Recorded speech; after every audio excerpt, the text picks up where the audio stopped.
que eu não estou querendo mais ser empresário, então é mais minha mesmo. Mas é assim que eu sinto, sabe? Eu sinto bastante gratidão por eles eles terem tido coragem de montar esse negócio e fazer isso acontecer. A impressão que dá que num modelo assim, você ser sócio é uma coisa que tem mais ônus do que bônus, né?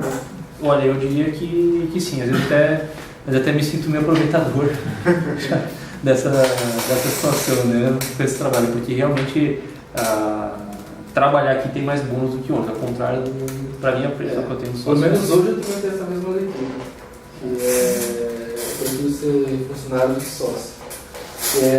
Ok, pode até ter um retorno financeiro maior pelo risco que você está assumindo, mas é um puta nisso, né? Não, eu quando imagino a possibilidade deles terem retorno financeiro, é bem diferente da realidade de ver outros chefes meus, donos de empresa tendo retorno financeiro, que parecia totalmente não merecido. Né? Aqui, se eles nadarem dinheiro, para mim está ótimo, fico muito feliz que isso aconteça, né? Então a gente fica com essa sensação mesmo, né? Que eles fizeram o seguinte. E isso tem uma coisa muito importante, que a gente brinca bastante, mas é muito sério. A gente vem de uma onda de empreendedorismo, vocês a maior parte são autônomos aqui, se viram, né? São pessoas que não estão vinculadas a um CNPJ maior. Mas em informática a gente está com um problema muito sério. A gente precisava de um pouquinho menos de empreendedorismo em informática. Por que pareça, infelizmente, assim, se a pessoa, eu costumo brincar, né? Você toma banho, você escova os dentes, você sabe falar, você abre uma empresa de informática. E a gente precisa de lugares que consigam trazer as pessoas para elas serem funcionários mesmo, senão a gente não vai conseguir atingir tamanhos bons para poder atingir uma escala legal, não uma escala grande, mas o tamanho certo para você conseguir trabalhar e atender ou até montar esses ambientes, né? Então assim, tem muita empresa com 3, com 2, ou com 1, com 4, e isso para a gente, por exemplo, contratar aqui é bastante difícil, né? Porque o apelo, infelizmente a gente está numa época que parece que o apelo de você ter a sua empresa e ir para frente com ela, mesmo para quem às vezes nunca se preparou para isso nem um pouquinho, né, alguém que está com conhecimento bem focado mesmo no desenvolvimento de software, é bem maior do que o apelo de você trabalhar num lugar sensacional, né, ganhando bem, porque, gente, ninguém está ganhando mal com informática no Brasil, você está ganhando mal, tem um problema muito sério contigo, né, mas infelizmente esse apelo está faltando, e essa empresa é uma empresa que tem esse apelo, a gente vai replicar esse modelo para conseguir mais isso. Realmente lá fora está difícil, né, você conseguir gente para trabalhar para você de forma de funcionário mesmo, colaborador. Inclusive, o Vitor não falou, mas eu sei que uma das motivações que para a estrutura da Lambda nascer, como ela nasceu, uma das motivações foi que todos eram consultores, autônomos, ou então trabalhavam em alguma empresa. Eles falaram assim, mesmo sendo consultor, tendo nome, sendo conhecido, sozinho eu não consigo fazer nada grande. Eu consigo ajudar ali e ajudar aqui. Mas eu não consigo fazer acontecer, eu não consigo pegar uma coisa e fazer acontecer de verdade uma coisa grande, né? E para isso eu preciso de um corpo muito maior. Então assim, se eu quiser um dia fazer alguma coisa grande, eu vou precisar ter uma empresa com funcionários e tal, e daí que vem um pouco da ideia da Lambda também, né? Desse anseio deles de juntos poderem fazer uma coisa maior. Só que eles não estão nesse modelo, né? Vocês não têm outro modelo, a gente já está pulando de galho em galho. Né? A rotatividade do mercado, em geral, é alta. Né? Esse é um mercado que a rotatividade não é de 3 por isso que eu perguntei cada 2 anos. Tipo, eu já trabalhei numa empresa que depois de 1 ano de empresa eu era funcionário mais velho nela. Depois de 1 ano de empresa. Tenho 27 anos. Na época eu devia ter 22. Na época eu devia ter 22 e eu era mais velho com 22, o mais velho de mais tempo de casa. Sim. Exatamente. É um veterano. Em 1 ano tinha trocado 70 pessoas ao meu redor. Em 1 ano, né? Então era assim, comparado com o que a gente está falando, é um absurdo, né?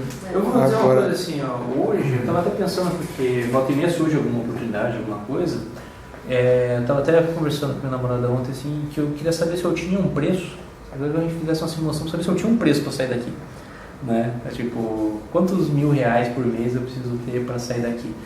Talvez pela proposta verdadeira não ter acontecido, né, de alguém chegar lá, sei lá, R$30.000, R$40.000, né, trabalhar aqui, eu não tenho isso tangível, assim, mas a disposição para sair daqui é muito pequena, né, isso é caríssimo para você ter hoje, né, Se tem alguém com pouca disposição de sair da sua empresa e ela não é um serviço público, não é alguma coisa que está dando um bônus gigantesco no fim do ano, nem nada disso, né? Não é só financeiro. Então, assim, para eu sair daqui agora tem que ser uma coisa muito especial para fazer.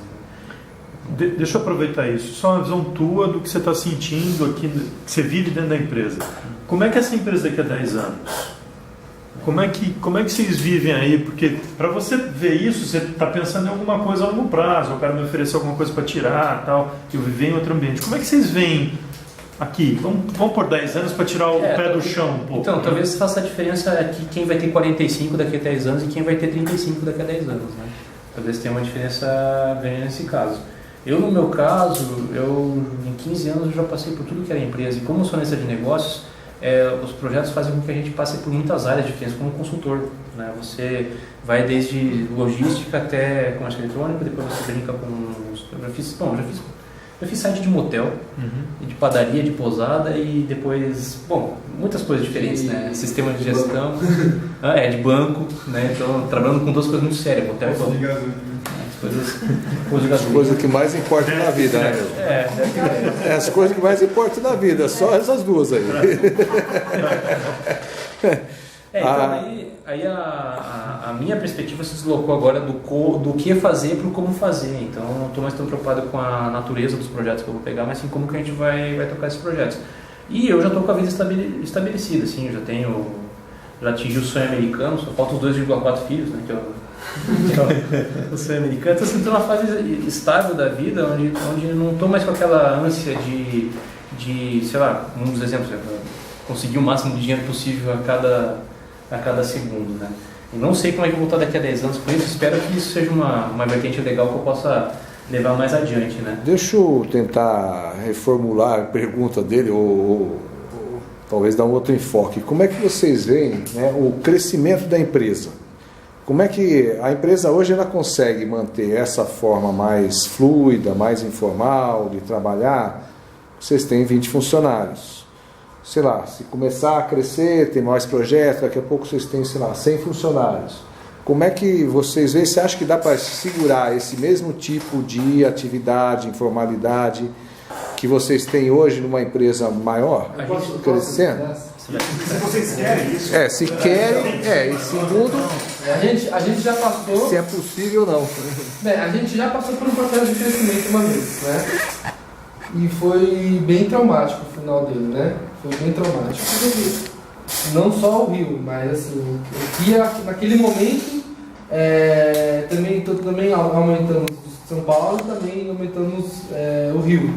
E houve experiências traumáticas de ambos os lados. O Rio foi muito mais catastrófica, né? Mas assim, não sei se trouxe uma boa experiência. Assim, o aprendizado tem, né? Assim, sem dúvida. Eu sei que o modelo com o qual a gente trabalha, a gente fala sobre crescimento, né? Não sei se eu vejo crescimento. Eu tenho dúvidas quanto a... Não se vamos crescer e tal, mas assim, se existe realmente... Porque o modelo que a gente trabalha é um modelo difícil de se vender, né? Não é todo mundo que está disposto a comprar software, mas as pessoas estão dispostas a comprar seguro, e a gente vende software, então não é uma coisa fácil de se vender. Ainda que a gente consiga crescer, né, se a gente crescer de, vamos lá, 20 para 40, a gente já chegou a 27, né, para 40 é um pouquinho mais, eu ainda acho possível crescer, mas assim, a gente tem que aprender com os aprendizados, vai ter que ser orgânico, né? Então é um aprendizado, é um crescimento que leva um bom tempo para acontecer. Eu acho que precisa de muito tempo para conseguir, para acontecer um crescimento de 100 pessoas. Primeiro, eu tenho dúvida se existe demanda para esse crescimento, se vamos existir demanda para esse crescimento. Se houver demanda, se a gente vai conseguir cumprir essa demanda no tempo que ela exigir, de forma sustentável, porque a gente sabe que se a gente não fizer isso não vai funcionar. Então assim, eu não vejo muito. Eu sou contra o crescimento? Não sou. Por mim pode crescer desde que se respeitem algumas coisas. Mas eu não vejo escalar, né, alta escalabilidade. Não vejo isso nem porque vai ter demanda pedindo isso da gente.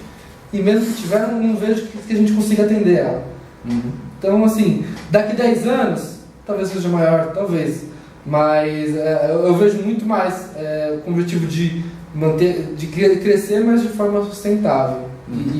E assim é complicado a gente ver, a gente não vislumbra um grande crescimento. Não que eu não queira, mas dadas as restrições que existem no ambiente. A gente não gosta da analogia de fábrica, porque parece que a gente faz commodity, mas tirando isso, eu vi uma fábrica lá em Santa Catarina que ela chegou a um ponto que economicamente eu falo, na planilha mesmo, valia a pena de fazer outra fábrica. Aonde? Do lado. 2 fábricas. Do lado. Mas por que não só cresceu essa? Não, fiz outra fábrica do lado. Porque matematicamente é provado que o sistema fica muito bom até um certo tamanho, né?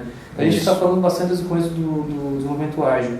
Em algumas vertentes do desenvolvimento ágil, isso inclui a prescrição do tamanho mínimo e máximo de um time.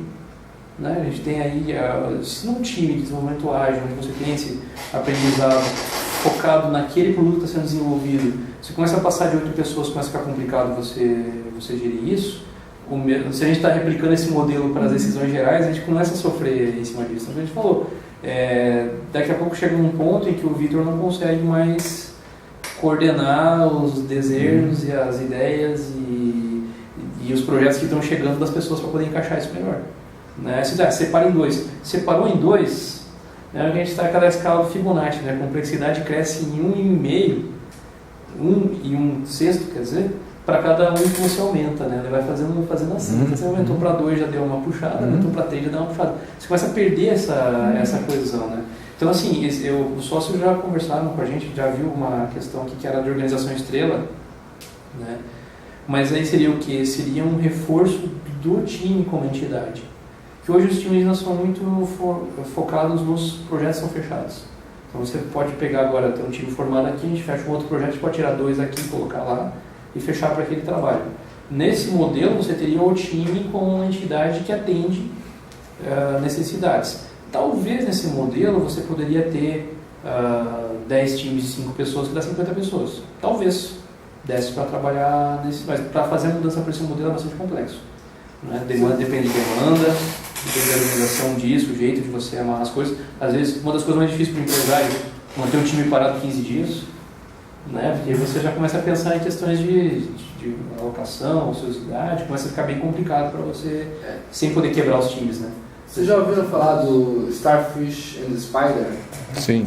A gente teve recentemente a gente tem uma sessão aqui que a gente faz durante o almoço, teve um hoje também, que era o Brown Bag Session, que era uma sessão durante o almoço, só que em vez de todo mundo sair para almoçar, a gente pede comida e rola uma discussão, uma apresentação de alguém que lê um livro interessante, foi num evento e fala de alguma coisa. E a gente teve uma dos sócios, inclusive, 2 deles haviam lido o livro o Starfish and Spider, né? E eles estavam, aí no final da discussão, estavam justamente, a gente estava justamente conversando, né? Sobre... A gente não chegou a nenhuma conclusão prática, né? Mas é interessante espalhar a ideia, né? Na cabeça de todo mundo, né? A gente está perguntando assim, hoje a gente é uma Starfish ou uma Spider, né? E uma conclusão que a gente não é nenhum nem o outro, né? Dependendo da pessoa que você cortar, dependendo do que você cortar da Spider, de repente ela é uma Starfish, ou ela morre, né? Então, assim, depende muito, porque, assim, existem várias lideranças, não só umas, mas existem as lideranças, né? E se você tirar as lideranças, com certeza ela morre. Mas, de repente, tirar uma liderança só, ou 2 lideranças, não é o problema. Se tirar todas as lideranças, com certeza. Até porque todo mundo aqui dá... Vamos, se a gente assumisse aí que a gente tem juntando sócios, que é natural, tem aí 6 lideranças, 7 lideranças, dependendo do assunto também, todo mundo está acostumado a se virar interagindo com 1 ou 2 por vez. Né? Mas talvez essa seja a questão também. Né? Deixa eu colocar uma hipótese para vocês aqui para ver se faz sentido isso. Tem a ver com uma perspectiva diferente de crescimento. Então imaginem, por exemplo, que tenha uma outra empresa exatamente operando como vocês operam. Só que, digamos que trabalhe com automação industrial. Né? Ou ainda uma outra que trabalhe desenvolvendo, por exemplo, sensores que conseguem captar tipo o negócio do Google Car, que ele vai captando o que existe no espaço físico, né? Quer dizer, outras empresas, mais ou menos como vocês, 20 e poucas pessoas, né, que tem esse mesmo tipo de organização, e imaginem vocês começando a trabalhar junto com outras empresas desse tipo. Então, digamos assim, até assim, eu chego até a pensar numa situação em que elas estão um pouquinho sobrepostas, assim. Então, digamos, vocês têm 20, tem 3, 4 pessoas que trabalham aqui, só que trabalham também nessa outra empresa de automação, fazendo projetos. Essa é uma perspectiva mais ecossistêmica, onde a possibilidade de trabalhos que vocês podem fazer, ela aumenta muito, né? Então, vocês podem trabalhar desenvolvendo software para empresas, mas também vocês podem trabalhar junto com o pessoal dos sensores, desenvolvendo uma solução, né, que processe esses dados e faça alguma coisa, ou junto com o pessoal da automação industrial, que cria uma solução que se integra a um software que vocês fazem, né? Quer dizer, é uma outra perspectiva na qual, o que muda? As pessoas, vocês na prática teriam mais opções de trabalhar em projetos diferentes, coisas que eventualmente fossem mais satisfatórias. Se eu falasse, por exemplo, se a empresa de sensores, por exemplo, faturasse muito menos do que a empresa de automação industrial, por exemplo. Como é que funciona? E a remuneração, obviamente, por conta disso, fosse diferente entre as empresas. Como é que funcionaria essa interposição, essa colaboração entre elas? Eu imagino que do mesmo jeito que vocês resolvem os problemas aqui. E é como a maneira, inclusive, né? Se você vende o produto, você tem uma parcela da remuneração. Se você está atuando, você tem outra parcela da remuneração. Aqui? Não é o que você falou? A taxa? É fixo o seu? Aqui é fixo. Na verdade, aqui a gente... É só a parcela de custo, então, que você mencionou? Então, o que eu consigo medir, né? Eu consigo medir... Não, eu meço a minha margem de contribuição, né? Mas isso não quer dizer que a margem de contribuição, inclusive, depende do meu salário. O salário, a conta quanto eu preciso trabalhar, por exemplo, para pagar o custo fixo. A diferença entre o que é cobrado pelo meu trabalho da empresa e o que é pago para mim é essa margem de contribuição, e ela é diluída pelo custo fixo que eu gero todo mês, né? Então eu consigo ter uma noção de financeiramente quanto eu estou contribuindo para a empresa. E aí eu preciso torcer para o quê? Bom, eu preciso torcer para chegar num estado que, sei lá, que eu comece a gerar 30%, 40%, 50% de lucratividade, né, para que vale a pena consiga, inclusive, ajudar a parte de alguém que, por estar entre projetos, não está com mais de contribuição. Né? Porque a empresa é esse colchão, né? Então, por exemplo, essa questão, quem não tem o salário CLT, eu gosto muito de pensar numa média móvel. Tá? Porque a média móvel ela dá aquela amenizada. E para uma pessoa ter uma vida pessoal, que não queira ser empreendedor, uma média móvel é uma coisa muito mais suave para você conseguir trabalhar, né? Quando eu cheguei, eles disseram assim, o Vitor disse assim para mim, olha, a gente está com um cliente grande, esse cliente está pagando as tuas horas, provavelmente você vai entrar para atuar nele. E esse cliente está pagando hora de consultor para você, que é a nossa hora que custa bem mais que a hora de desenvolvimento. Eu chamo de consultor de desenvolvimento, mas eu entro muitas vezes com hora de desenvolvimento no projeto, até porque o meu trabalho precisa ser revendido. Né? Porque é essa quinta roda do carro aí, né? De 4 rodas, que você botou uma quinta roda aí. Né? Precisa ser a quinta roda sendo vendida. Então ela acaba entrando como hora de desenvolvimento. Mas aquele cliente era grande, ele pagava tudo com hora de consultor, e se continuassem as coisas assim, eu poderia ganhar literalmente o dobro do que eu ganho hoje. Tranquilo, sem problema nenhum. Mas a conversa foi muito clara e muito aberta. A gente não tem certeza de até onde vai isso. Que tal a gente começar como se você rendesse hora de desenvolvimento, né? E a gente dá uma medida para ver como é que são as coisas. Eu comecei, não deu outra, deu 2 meses, aquele contrato foi encerrado, né? E não tinha mais como isso acontecer. Como foi uma coisa super clara, né? Vocês decidiram juntos. Tranquilo, para mim não tem problema nenhum continuar com esse salário. Diferente de outras vezes, eu entrei cheio de promessas, trabalhei que nem um condenado, né? E eu não tinha como deixar tangível se a empresa está indo bem ou mal, porque era uma caixa preta. Mas aí a proposta e a pergunta que você trouxe para ele, olha, então, eu já tinha duas coisas que me veio à cabeça. O Vitor já tinha falado se eu não me engano, o David Hussman, ele tem um projeto que ele consegue fazer intercâmbio de profissionais em diferentes empresas em diferentes países. Então eu tenho um programador Java aqui e o David Husman tem um programador Java lá na Polônia. E aí de repente é interessante para o cara polonês vir para o Brasil trabalhar, ter uma cultura nova, blá blá blá blá, e para o brasileiro, blá blá blá, igual. Então eu mando meu programador Java para lá, ele manda o programador Java dele para cá, e aí as pessoas, e aí a gente tem um pouco dessa troca e tal, que vai um pouco no que você falou, né? Existem outras empresas do mercado que a gente conhece, que são nossos amigos, que trabalham num modelo semelhante, são culturas completamente diferentes, mas a gente está naquela mesma base, né? Naquele manifesto que ele leu. Mas uma característica muito forte delas é que elas, pelo menos uma leitura minha, é que elas se falam um pouco. Elas se falam quando tem algum evento, alguma coisa assim grande, né? Porque aí tá todo mundo por lá e tal, e aí você revê e tal, né? Mas assim, elas se falam um pouco no geral, assim, coisas pequenas mesmo, se visitam, elas nem conhecem um escritório do outro, muitas vezes acontecem. E aí eu comecei inclusive a querer mudar esse movimento, e esse ano a gente está fazendo tem um evento que um amigo meu pensou, que é um evento muito bacana, chama Conversa Rápida, que é assim, palestras de 5 minutos. 5 minutos de palestra e 5 minutos de conversa. Então são uma sessão de 10 minutos, onde você vai lá, propõe um tema, a palestra durante 5 minutos, e depois tem uma conversa sobre esse tema por 5 minutos. Se você quiser usar todo o tempo para fazer a sua palestra, tudo bem, mas então termina em 10 minutos, não tem conversa depois, vai para a próxima pessoa.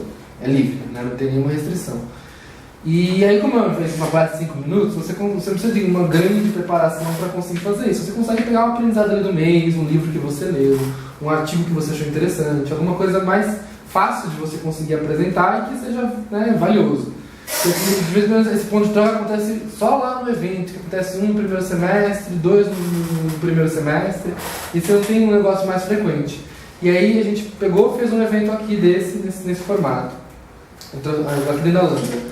Aí eu falei, beleza, aí eu conversei, aí teve um evento, encontrei o André Faria, que é da Bluesoft, e André, vamos fazer na Bluesoft. Vamos. Aí mês passado a gente fez na Bluesoft.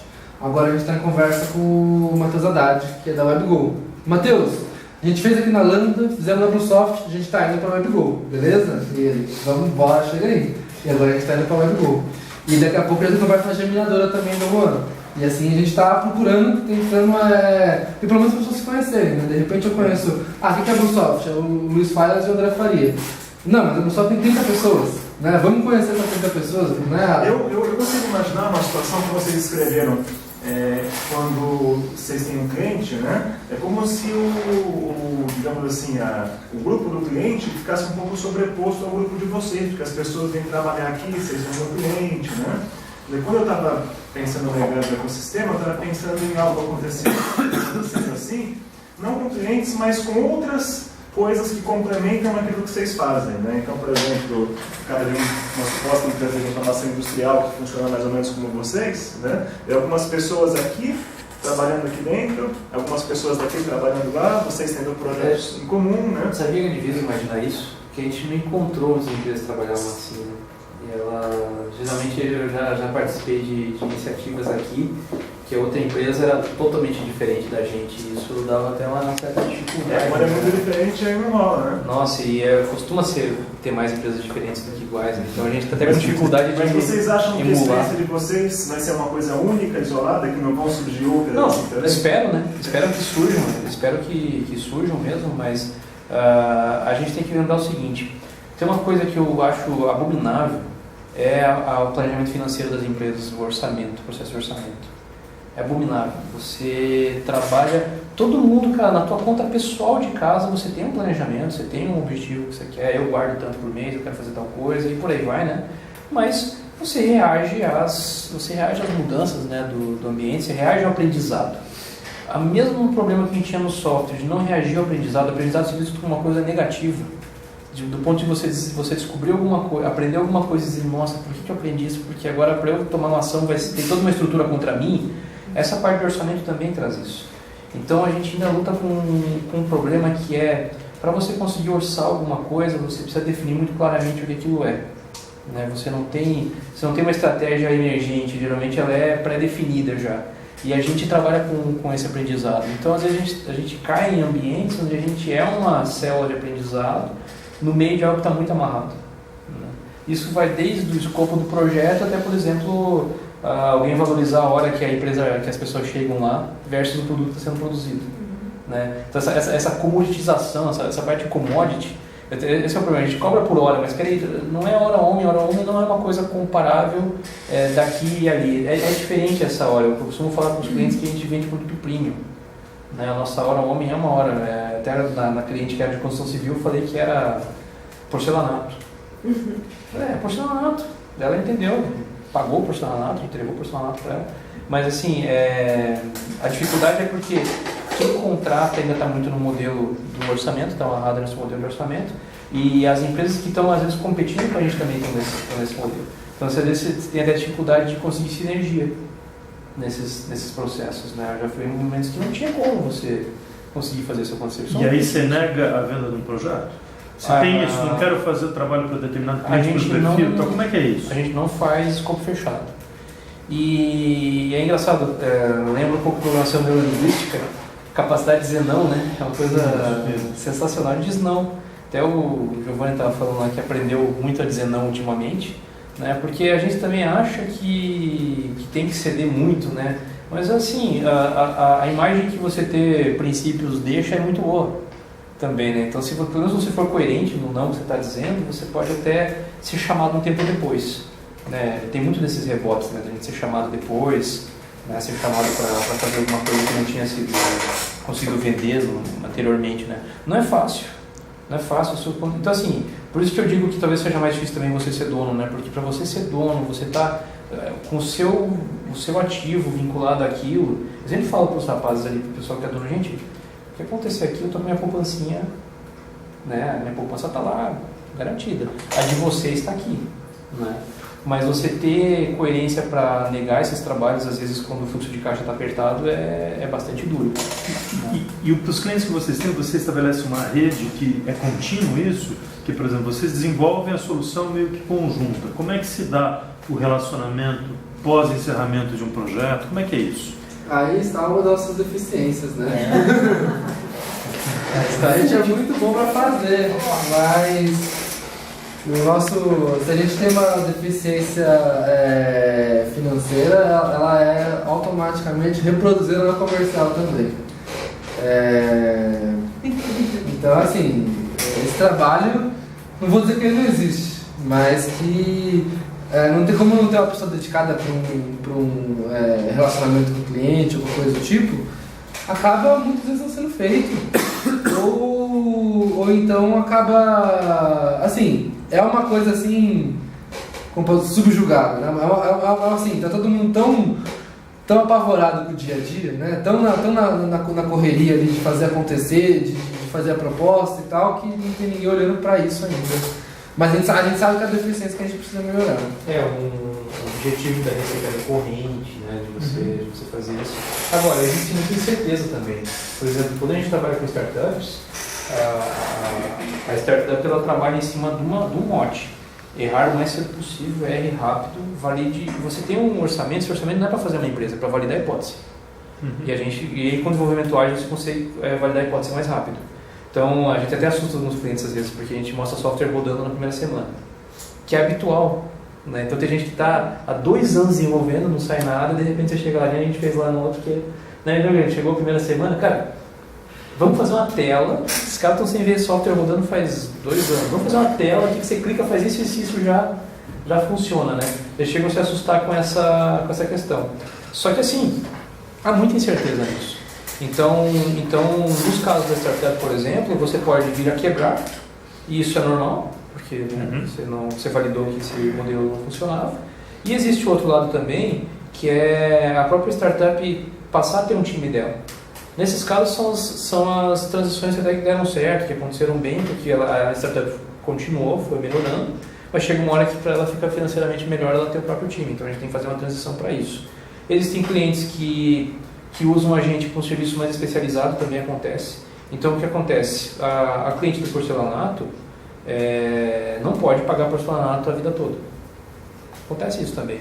E não é viável para ela. Então o que acontece? A gente resolveu um grande problema para ela, tirou de um modelo de negócio, porque ele teve uma consultoria de negócio também junto, né? Ajudou a mudar o modelo de negócio, entregou o software necessário para fazer isso, mas assim, não se justifica uma manutenção talvez nesse preço durante mais tempo, então outra empresa assumiu isso.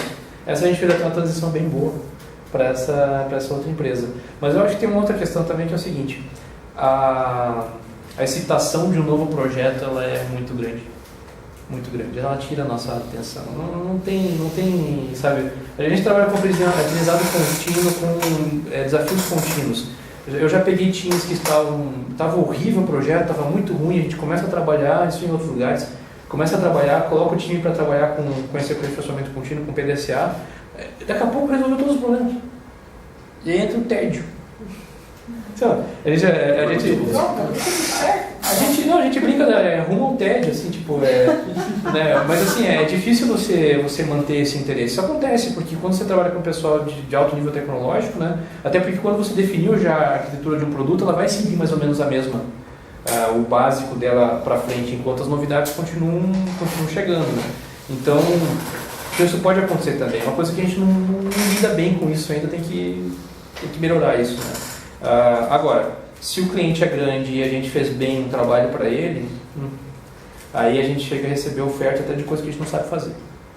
Porque você prefere alguém que você confie, que não sabe tanto aquilo, do que alguém que você não confie para fazer. Isso acontece também. Mas assim, parece que a gente está seguindo uma linha de aprendizado, né? A gente está aprendendo a fazer, aprendendo a gerenciar, aprendendo a acontecer. Falta o Rodrigo tem razão aí que falta esse fechamento, né? Como encerra isso. Isso você está dizendo assim, nas questões mais subjetivas, porque software a gente entrega desde a primeira semana, não é na empresa que não fecha o projeto que não entregou o software. A gente já está... Isso está resolvido. Estamos crescendo, né? No tempo atrás a gente nem com tanto jeito não sabia fazer direito, né? Tinha muitos problemas, assim, a forma como fazer contrato. E hoje já tem vários aprendizados vindo disso. Muito assim, vem disso também, né? É que a parte subjetiva desse negócio de trabalhar sem escopo é muito difícil.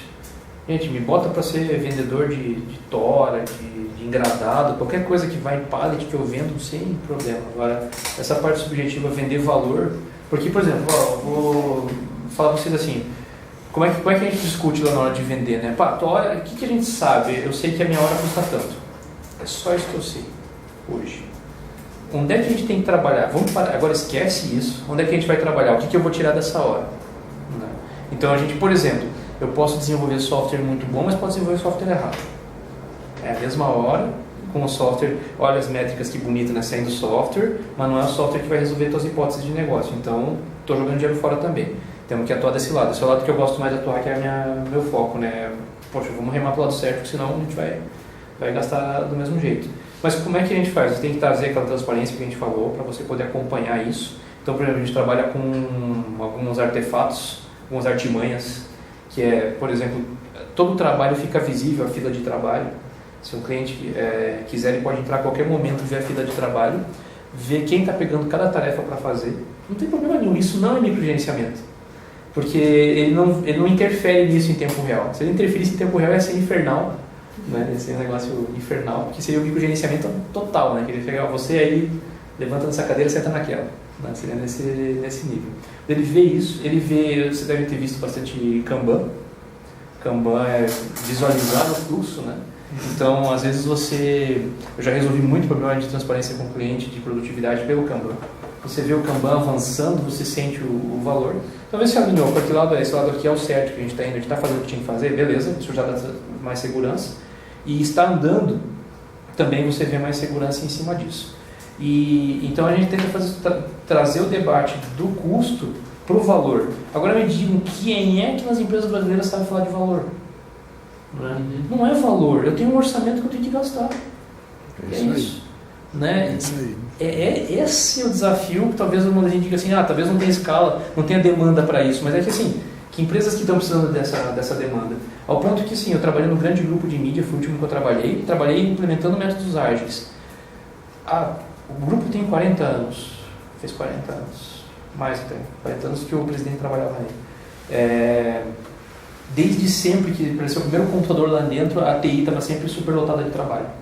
sempre superlotada de trabalho, sempre aquela coisa, e a TI virou a grande bengala. A gente não vai para frente porque precisa fazer isso aqui nunca sai. A gente começou a colocar os métodos ágeis para funcionar, o pessoal lá do Sul que colocou, os caras foram sensacionais, o pessoal do TI abraçou a ideia, começou a fazer. É incrível como em questão de 3, 4 meses, era a TI que batia na porta do negócio e perguntou, e aí, quando é que a gente vai? Cara, pela primeira vez eu não tinha visto isso ainda. E adivinha se eles tinham uma resposta? Não tinha. Não tinha porque você não tem áreas de negócios acostumadas a testar hipóteses, a ter os recursos para testar as hipóteses, né? Para saber quanto que de... Qual é o valor que aquilo vai gerar. Mas calma aí, se eu fizer essa feature aqui, quanto que eu vou ganhar com isso, né? Eu vou ganhar quanto? Vou deixar uma pessoa feliz? Esse é o valor de negócio, né? Ou eu vou deixar 2 milhões de usuários felizes? Eu vou deixar 2 milhões de usuários felizes, tem muito mais valor essa feature de negócio. Eu lembro de essa questão, né, de vender, né? Teve uma palestra no retrasado do mestre do Cláudio, do Parzanello, e aí ele falou justamente, né, ele falou assim, chegaram assim para ele lá na empresa que ele trabalhava, falando assim, diz para mim, quanto é que custa se eu quiser um sistema assim, assim, assim, assim, assado? Aí ele falou, ó, eu não sei, eu não tenho como te dizer, mas pela minha experiência, isso deve demorar entre 4 a 6 meses. Ah, não, eu só tenho 3 meses. Aí eu falei, então, o que você está perguntando? Você já tem a resposta, vai demorar 3 meses. Aí eu falei, tá bom, né, quanto tempo vai demorar? E quanto vai custar? Ah, vai custar entre X e Y, né? Aí ele falou assim, ah, não, eu só tenho até o A para gastar. Tudo bem, então, você já tem a resposta, vai custar A, né? Se você só tem isso, só vai custar isso. Aí a pergunta não é quanto tempo vai demorar ou quanto vai custar, a pergunta é quanto a gente vai fazer, né? Só tem aqui que dá. Você tem esse tempo aqui e você tem esse dinheiro, né? Quando a gente vai ver agora quando a gente vai fazer com esse tempo, com esse dinheiro, né? A palavra-chave é priorização. E aí a gente tem que fazer uma evangelização sobre como priorizar, né? Porque a gente ouve muito que tudo é importante também, né? O tempo todo. Então assim, se tem uma torneira que vai parar de pingar recurso, você tem que usar essa água da melhor forma possível. Então a gente trabalha com essa questão de priorização e é, de novo, impressionante como você chega em empresas grandes que não têm noção de trabalhar desse jeito. Ela tem um orçamento e tem que entregar alguma coisa com aquele preço. Como se pudesse, né, se moldar as coisas. E aí um grande argumento você já conseguiu fazer isso alguma vez na sua vida? Não. Então, por que está de novo tentando repetir o mesmo modelo? Né? Mas isso é uma discussão... Então assim, por exemplo, para trabalhar aqui, quando a gente fala de valores, é muito importante que a pessoa já esteja nessa balada com a gente.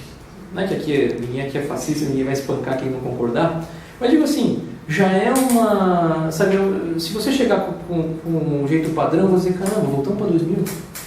Né? Isso vai ser muito caro para a gente ter que partir disso ainda, né? Então assim, a gente continua, e eu só fico tranquilo também de não dizer assim, legal, nós achamos a nossa nova panaceia e vamos brigar por ela, pelo fato dessa panaceia envolver aprendizado contínuo.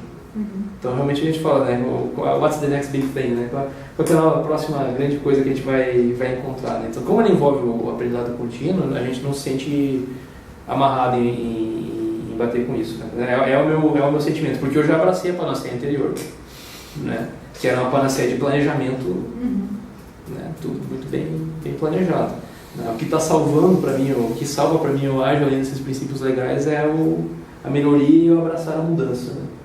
Que pode, inclusive, depois descobrir que ela não é 100% correta, que a gente pode fazer as nossas adaptações também. Tem alguém que trabalha, não aqui, que trabalha em casa? Telecommuter? Não, isso é uma coisa... Todo mundo vem pra cá. Mas se não quiser vir, também não precisa. Não é obrigado a vir trabalhar aqui. Mas todo mundo gosta de vir. Da depressão ficar em casa, né? Terceiro dia você vai ver. Quando eu quero produzir alguma coisa que eu não quero ser interrompido, que aquele dia precisa render, que eu tô atrasado, aí eu fico em casa. Que aí eu preciso focar e tal, eu não quero interrupção, aí eu fico em casa. Agora, geralmente, hoje, principalmente com o trabalho que eu faço, eu trabalho com o time, então eu tenho que vir. Mas quando eu era programador, eu falei assim, não, cara, tô atrasado, hoje eu vou ficar em casa, e aí eu produzia... Mas se algum programador quiser ficar em casa, tudo bem também. Desde que ele acerte isso com o time dele, não tem problema. Me avisa. Eu sou um caso que eu tô trabalhando aí em 2 projetos, eu tenho trabalhado sozinho. Então, um cliente soltou um projeto com a gente, E eu preciso de uma pessoa, no caso, essa pessoa. E eu trabalho e eu tenho o hábito de trabalhar uma vez por semana em casa.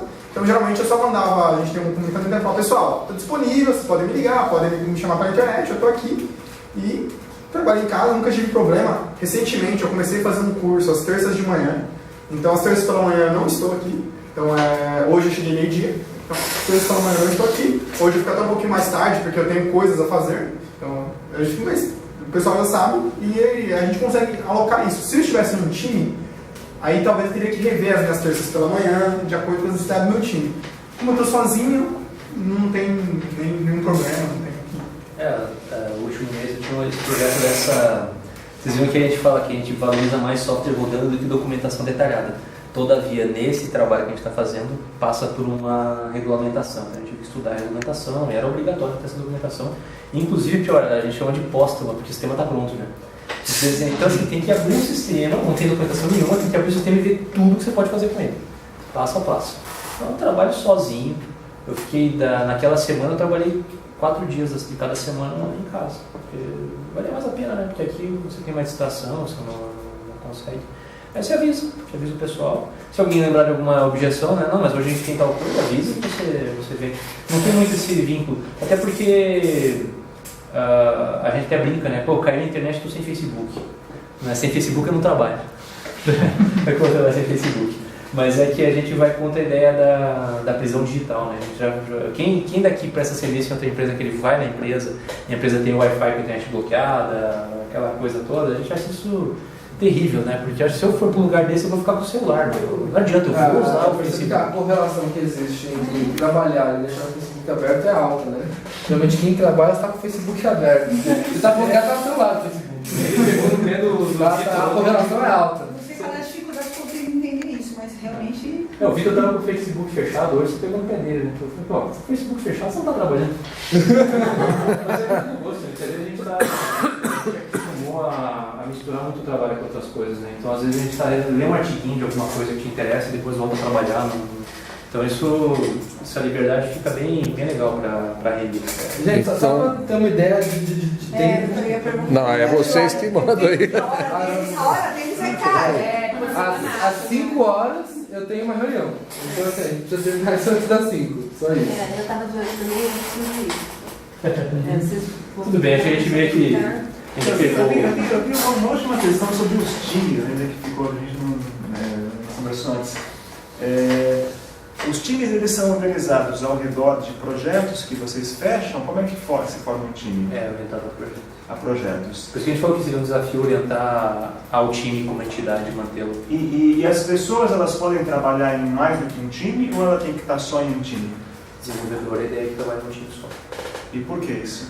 Porque esse chaveamento entre responsabilidades ele acaba diminuindo muito a produtividade e essa interação com quem faz parte do teu time. Então, assim, poxa, estava acompanhando o projeto que o Molezinho está com o Scrum Master e, poxa, para aquelas pessoas chegarem no nível que elas estão agora, no domínio do negócio que estão trabalhando, precisa de bastante atenção e concentração. Não é uma coisa, sabe, você está concentrado naquelas tarefas e discutindo com essas pessoas. Seria bem complicado, de novo aquela coisa, né, a conversa lá que ele falou, de repente ele está ali, as pessoas estão falando, não, mas calma aí, mas e a qualificação do otorgante? Qualificação. Sabe assim, você tem o time falando, como é que está isso aí? O time fala o vocabulário do negócio que ele está atendendo. Para você chegar a isso, é dedicação. Tipo, eu estou acostumado a ser analista de negócios, mas assim, eu não estou codando a maior parte do tempo, então eu posso me ater a um assunto, às vezes, mas mesmo eu, 2 projetos ao mesmo tempo, não mais que isso. E você tem um líder específico nesses grupos ou essa liderança também é do grupo? Não entendi. Você tem um líder específico? O líder é predefinido ou o líder é... Então, não existe predefinição nenhuma. O que existe os líderes eles emergem, né? Eles emergem. De acordo com o conhecimento das pessoas sobre determinados assuntos. Então, assim, de repente, quem que é o líder de Java? De repente, o líder de Java é o Noronha, porque ele é a pessoa que quando as pessoas procuram quando precisam saber mais de Java. Quem que é o líder de HTML? O líder de HTML é o VC, porque o VC conhece muito mais de HTML que todo mundo aqui, de web e tal. E não existe geralmente isso se dá, né? o líder é o resultado Parece. da busca Isso das pessoas. tematicamente, mas nos times, por exemplo, eu tenho um cliente que trabalha com esse time. Então o cliente ele vê alguém no time como se fosse assim o líder do time? Ou qualquer pessoa? Depende do time. Depende do time. Quando o time está formando ainda, principalmente, a gente tem uma figura de uma pessoa que é o facilitador do time. Essa pessoa é responsável pelo processo. Ela não gerencia as pessoas, ela não tem controle nenhuma autoridade sobre essas pessoas. A única autoridade que ela tem é em relação ao processo, que o processo precisa ser seguido. Então assim, precisa fazer a reunião, geralmente é a pessoa chata, né? Precisa fazer a reunião às 3 da tarde, não pode chegar atrasado, né? Geralmente é essa pessoa. Mas o cliente, ele tem acesso a todas as pessoas do time. Se ele quiser falar com alguém do time, ele consegue falar com essa pessoa do time. Se ele quiser falar de repente alguma coisa do processo, ele provavelmente vai procurar a pessoa do processo, né? Não tem assim essa limitação. Mas o que tem o que a gente procura fazer é ter muito contato com o cliente, de forma que aquela situação típica, né? Chama a pessoa para conversar, né? Aquele responsável ali, chama aquele responsável, o responsável vem, conversa aqui, depois passa lá para o pessoal, né? Não existe isso, né? O sentimento do cliente, ele está, né, semana a semana, porque o cliente está semana a semana com o time, né? Com o time em si. Então não tem essa responsabilidade, ela não existe, porque não existe essa necessidade. O tamanho dos times? Varia. Hoje a gente tem 2 times basicamente atuando, um com 4, 5 pessoas, um com 5 pessoas e o outro com 3, 4 pessoas também, né? Então 5, 4 pessoas. Então vocês têm 2 times, 9 que estão nos times. Tem gente atuando. Tem consultoria, tem. O Fernando está sozinho, né? O Fernando está sozinho. O Vitor estava sozinho comigo. Gente, E deixo eu. Prazer conhecer vocês. Prazer. Prazer. Tá bom. Obrigado por ver. Obrigada. Time, até segunda-feira. Uma coisa que eu não queria deixar de registrar, essa é importante. Tem um artigo meu que é o que bombou, que é o dia que me tornei desnecessário. Como? O dia que me tornei desnecessário. É muito bom esse artigo. Eu sempre digo assim, você tem 2 produtos que você está desenvolvendo. Você está desenvolvendo um software e você está desenvolvendo o time que faz o software, né? Então, quem trabalha com equipes, eu fiz meu TCC em RH, adorava essa questão de defesa de grupo e time, né? Grupo e equipe. Eu enxergo isso, são dois caminhos que estão seguindo, um afeta o outro, né? Você, como está o produto e como está esse time, como é que ele está fazendo, tanto que o nosso desempenho é gritantemente diferente do começo do projeto para a metade dele. Então assim, é muito difícil, as pessoas querem respostas muito claras, quantas pessoas para fazer um software assim, digo, cara, talvez quantas engramas de maturidade fossem necessárias, né, para fazer um software assim. Então a gente tem que chegar nesse ponto. Isso inclusive é um argumento para talvez você manter um time com uma entidade mais forte, porque você não perderia, né, esse conhecimento quando o time se desfaz e vai para uma outra parte. Mas, por exemplo, eu sou analista de negócios. Eu costumo estar na interface com o cliente desde a negociação com a parte comercial, dando um apoio, e depois para fazer a coisa acontecer. Então, se você pegar o gráfico do meu envolvimento no projeto versus o gráfico do time, da maturidade do time, ele é assim. Isso vai acontecer, esse é o meu objetivo acontecer. Então, quando eu levo o cara no cinema comigo, é para isso. Eu não quero criar, de novo, aquilo que a gente está falando sobre você ser o dono da solução. Eu não quero criar um ambiente que seja assim. Eu preciso que ele se envolva, até para eu poder fazer outras coisas. Então acontece isso. Isso acontece tanto com o analista de negócio, que também assume o papel que a gente chama de PO, que é o Product Owner, dono do produto, a pessoa que responde pelo produto, a pessoa que diz o que fazer e por que fazer, enquanto o time diz como fazer e por que fazer assim. São responsabilidades complementares, né? Até o facilitador do time. Então, como você deve ter visto muita consultoria já, né, você vai dando um passinho para trás, conforme a coisa vai andando. Esse que o Molezinho está trabalhando agora, nossa, entre o começo e agora é gritante a diferença. E assim, das duas coisas, do produto e do time. Né? Então, isso é muito importante, a gente trabalhar nesse nível. Então, às vezes eu acabo me desempregando, né? Ele acaba se desempregando ao longo do tempo, apesar do apego que a gente tem. Por isso que eu falei principalmente no começo, né? Tem ideia só é desnecessário. Exato. E eu tinha só mais uma última pergunta também. Acho que um modelo muito legal. Agora, se vocês fossem dizer o que é que vocês veem de lado negativo, o que precisa melhorar, o que não funciona, o que é mais complicado, ou seja, qual é o lado negro da força aí? Da rede, né? Da questão de tamanho. Do modelo. Eu tenho um que é o seguinte: nesse tamanho que a gente tem, a gente é muito suscetível ao humor do mercado. Então, existem dias que você sente que você está com pouca gente, tem dias que você sente que está com muita gente. Assim, existe uma variação que não existe em outros negócios, que tem uma receita mais recorrente. É aquele problema, né? A gente trabalha com artesanato. Né? Essa demanda por artesanato, ela muda, uma peça demora um pouco mais para ser feita do que a outra, e aí vai. Não existe você planilhar o que a gente faz, é muito difícil. A gente já pensou em sistematizar, imagina, sistematizar tudo. Né? Sistematizar essa lógica, né? Quem está aqui, trabalhando aqui, fazendo o que e tal, dá para chegar num certo ponto, mas a gente não tem uma rede de proteção dessas variações. Acho que isso é um desafio para a gente trabalhar. Então, assim, dos dois lados, né? A gente já teve... Imagina você chegar amanhã com um cliente gigante para a gente e a gente vai dizer assim, eu preciso de mais 10 pessoas. Poxa, no modelo, com o tipo de entrevista que o Molezinho faz, que a gente trabalha, ou você vai começar a trazer matéria-prima de baixa qualidade para conseguir atender a demanda maior, ou você não vai conseguir atender. Então, um detalhe da entrevista, essa contratação que a gente está para fazer, se der tudo certo amanhã, ela demorou desde maio, eu estou procurando. Desde maio procurando essa pessoa. E não é assim, não estou procurando nada, vou contratar um menino de 19 anos. A gente é como se fosse... Não estou procurando nada assim de recepção. A gente vende o whisky 8 anos, a gente não faz isso todo dia. Então, você pegou aquele whisky 8 anos, peraí, tem que explicar que era mais 2 anos e meio, porque eu só tenho... Eu não fiz, né? Vocês, pelo que vocês falaram, vocês trabalham com clientes de grande porte e tal. Também. Vocês acreditam na transição desses clientes para o modelo de gestão que nem de vocês? Olhando para a história do Brasil, pela taxa de mudança do país, não sei.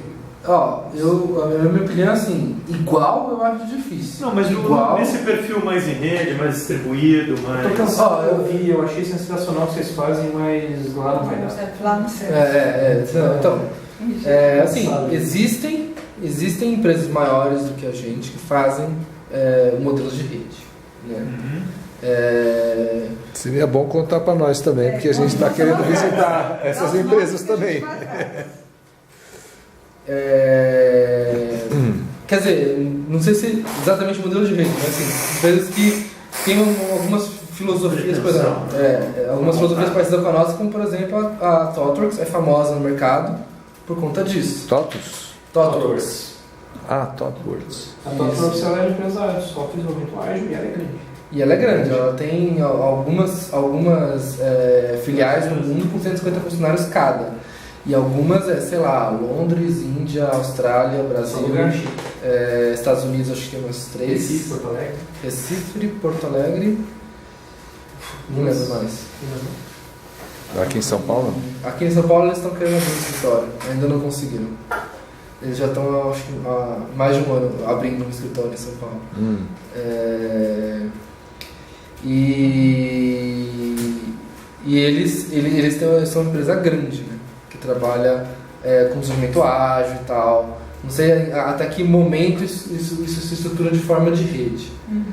Mas segundo o que reza a lenda, precisa de auto-organização, né? Para funcionar ágil precisa de auto-organização. Tem uma coisa muito cruel que eu vejo na macroeconomia, que é o seguinte: a gente está em crescimento econômico faz um bom tempo já. Faz tempo que não vejo o pessoal desesperado que ia perder emprego, que nem era nos anos 80, né? Que o cara falava, sou trabalhador, sou trabalhador, eu tenho emprego, quer dizer que você já está... Se orgulhava. Tá Meu pai era emprego, depois era o carrinho. Parece que é o seguinte, quando você está em crescimento econômico, você está com um faturamento que justifica você continuar com os erros que você já teve. A empresa que surgiu lá em 80 e pouco, que inovou bastante, depois ficou muito ruim de gestão e tal, mas, cara, dá lucro. É terrível. Você argumentar contra o lucro é quase impossível, né? Você fazer isso. E quando dá recessão, fica todo mundo com medo de mudar. Porque tem que apertar as coisas, aperta. Não, que é isso, que é inovar, criar, não. Corta P&D, né? Vamos cortar esses investimentos. Então, quem sabe se a gente conseguisse sair desse binômio aí no dia, a gente conseguiria. Né? Porque a gente está jogando fora aí, eu tô com um gostinho de Grécia na boca, assim, jogando fora, né, uma década e meia aí de crescimento econômico que nunca teve, que é pouco comparado com os outros, mas para a gente é uma fortuna de crescimento. Né? A gente cresce 1% por ano, já tá se abraçando e comemorando. Né? Mas se saísse desse binômio, quem sabe a gente conseguiria, né, melhorar, trabalhar em rede melhor, abrir A Senco também acho que é um caso. Mais. Senco. A Senco é... Mas é que tá, né? Pena que todo mundo é muito folclórico, né? Muito bonitinho, tapa nas costas e tal, legal, e tá aí, até a tua. A minha, deixa lá como é que tá e tal, chibatinho. Funciona, né? Até porque também o tipo, você vê, o Brasil se orienta a capital estrangeiro, por exemplo. O que o capital estrangeiro quer? Estabilidade. Você vai dizer, não, inovação caramba, ele quer estabilidade. No Brasil dá dinheiro porque a gente ainda tem bastante árvore para cortar. Né? Essa é estabilidade, tem poupança para queimar, tem gente para consumir. Sabe, não tem uma orientação para isso, né? Isso, de novo, isso afeta o jeito que os orçamentos das empresas são feitos, vai todo o modelo mental que chega até na gente, né? Que pega na nossa forma de desenvolver software. Mas respondendo essa pergunta sobre o que eu acho que tem do lado ruim, né? Assim, o que eu acho que hoje eu acho que é o pior, assim, desse modelo democrático, que é o que eu acho que eu posso falar mais. Ele se baseia muito no engajamento das pessoas, né? Se você não tem as pessoas engajadas, esse modelo não funciona. E existem alguns níveis, na minha opinião, também desse engajamento. Desde a pessoa que vai sacanear a empresa quando possível, abriu uma oportunidade, ela vai sacanear a empresa, até a pessoa que vai fazer o que se espera dela, não vai se envolver, e aquela pessoa que vai fazer, vai acontecer, vai criar aquilo, vai aproveitar todo o espaço que ela tem para fazer o máximo possível. E você trabalhar esse nível de engajamento, aí é muito individual, né? É um trabalho muito individual com cada pessoa, porque elas são motivadas por coisas diferentes. E você não consegue cobrar engajamento, não é uma coisa simples assim, né? As pessoas, eu falo, né, não dá para ensinar ninguém. A única coisa que elas podem fazer é aprender. Você não consegue ensinar. Então, assim, tem coisas que... quando fica muito intrínseco, né, é bem difícil. Né? Eu acho que é bem difícil você trabalhar nesse nível. Mas eu acho que é possível. Não acho que é uma coisa impossível, não. A impressão que dá é que essa suscetibilidade ao mercado que você diz, parece que poderia ser diminuída na medida em que diminuísse a solidão da empresa, né? Que é o que o Fernando sugeriu, de ter outras empresas e ter um ambiente em que pudesse ter essas trocas, em que se pudesse ter mais oportunidades e que você, inclusive, de ter mais pessoas disponíveis, né? E assim, são duas lutas a serem travadas, né? A primeira é em nome do desenvolvimento ágil, certo? Essa é a primeira, essa a gente podia ser uma empresa bem tradicional aqui dentro, mas desenvolver de forma ágil, dá para fazer, né? Você consegue fazer isso. Isso vai ter alguns conflitos, né? Se você for bem tradicional, você vai ter exato, mas dá para fazer. Isso a gente tem combatentes amigos, que são os concorrentes que fazem isso, ajuda muito, né? Mas o segundo desafio, que é trabalhar assim com a democracia organizacional, é uma soma que existe. Esse segundo realmente é o mais solitário dos dois, né? De fato. Então, assim, se a gente não tivesse que evangelizar tanto, talvez fosse mais tranquilo, né? Mas assim, eu vejo o seguinte: quando me dão a oportunidade de vender, eu consigo vender como um premium, sabe? Então, assim, tem que aproveitar esse lado. A história do extrato de tomate, né, que era difícil de fazer, aí você começa a botar água para ficar fácil de fazer, e outro dia você tem um monte de concorrente. Né? A gente pode abraçar também o que é difícil de fazer, né? E valorizar. Eu valorizo isso. Assim, eu me sinto mais confortável vendendo isso do que se eu fosse vender o padrão, né, de mercado. Eu falo como cachê mesmo.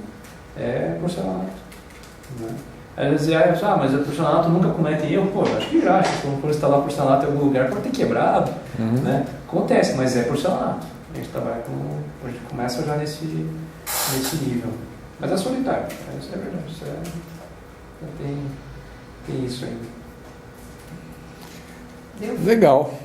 Muito bom. Acho que foi excelente. Realmente excelente. Nós pegaram um dia certo, eu estou entre projetos. Pegaram um dia certo. Se fosse um pouquinho para cá, um pouquinho para cá, eu já ia estar... Não, que não vai dar aqui. Não vai, está na correria. Bom, você vê. Ótimo.